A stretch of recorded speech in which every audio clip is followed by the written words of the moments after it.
Magandang umaga sa ating lahat. Ngayon ay May 5, 2024 at narito ang update ukol sa maging lagay ng panahon sa susunod na 24 oras. Patuloy pa rin umiiral ang easterlies o yung mainit na hangin mula sa dagat Pasipiko sa malaking bahagi ng ating bansa kung saan dala pa rin ito yung mainit na panahon lalong-lalo sa tanghali at meron pa rin tayong posibilidad ng mga isolated ng mga pag-ulan, dulot yan ng mga localized thunderstorms. At sa kasalukuyan ay wala tayong minomonitor pa na sama ng panahon na maaaring makaapekto dito sa ating bansa.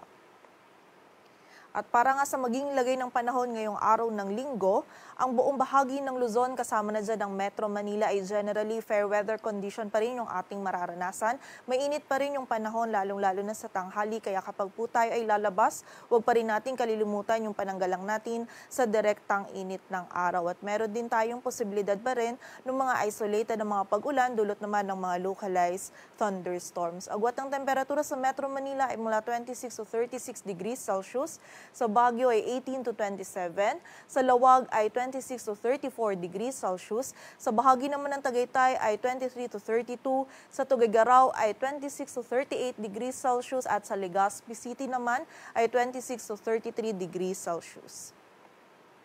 Samantala, sa bahagi naman ng Visayas at Mindanao, maging sa bahagi din ng Palawan, ngayong araw ay magiging bahagyang maulap hanggang sa maulap yung ating kalangitan at meron din tayong posibilidad pa din ng mga isolated o yung mga biglaan at mga panandali ang pagulan, pagkidlat at pagkulog, dulot yan ng easterlies at ng mga localized thunderstorms. Agwat ng temperatura sa Cebu ay mula 27 to 33 degrees Celsius at sa Davao naman ay 25 to 34 degrees Celsius. At para naman sa lagay ng dagat baybayin ng ating bansa, wala po tayong nakataas na gale warning kaya malaya makapalaot yung mga kababayan nating mga isda pati na rin yung may mga maliliit na sasakyang pandagat. At para naman sa 3-day outlook ng mga key cities ng ating bansa, in the next 3 days bukas yan ng Lunes hanggang sa Miyerkules, ang malaking bahagi pa rin ng Luzon kasama na dyan ng Metro Manila, Baguio City at Legazpi City ay generally fair weather condition pa rin yung ating mararanasan.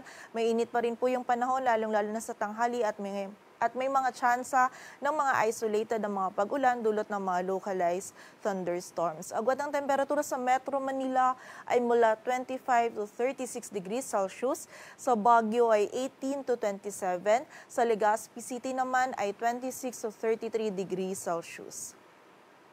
Samantala sa bahagi naman ng Visayas, kasama na dyan ang Metro Cebu, Iloilo City at Tacloban City ay makakaranas din ng bahagyang maulap hanggang sa maulap na kalangitan at meron pa rin tayong mga posibilidad ng mga isolated na mga pag-ulan, pagkidlat at pagkulog dulot ng easterlies at ng mga localized thunderstorms. Ang ating mga regional offices ay nagpapalos po ng mga thunderstorm advisories or mga babala ukol sa mga pag-ulan na ito.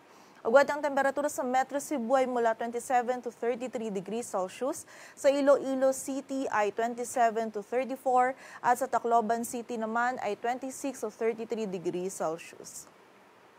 Samantala sa bahagi naman ng Mindanao, in the next 3 days kasama na dyan ng Metro Davao, Cagayan de Oro City at Zamboanga City ay makakaranas lamang po ng mga isolated o yung mga biglaan at mga panandali ang pag-ulan, pagkidlat at pagkulog dulot ng easterlies at ng mga localized thunderstorms. And during severe thunderstorms, yung mga pag-ulan po nito ay posible pa rin maging katamtaman hanggang sa mga malalakas na pag-ulan na maaari magdulot ng pagbaha at pagguho ng lupa. So pag-ingat pa rin po para sa ating mga kababayan.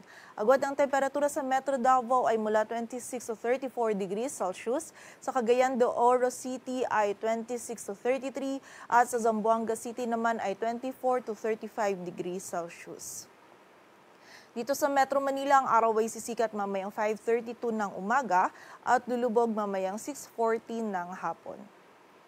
Patuloy po tayo magantabay sa updates na ipapalabas ng Pag-asa at para sa mas kumpletong impormasyon, bisitahin ang aming website pag-asa.dost.gov.ph.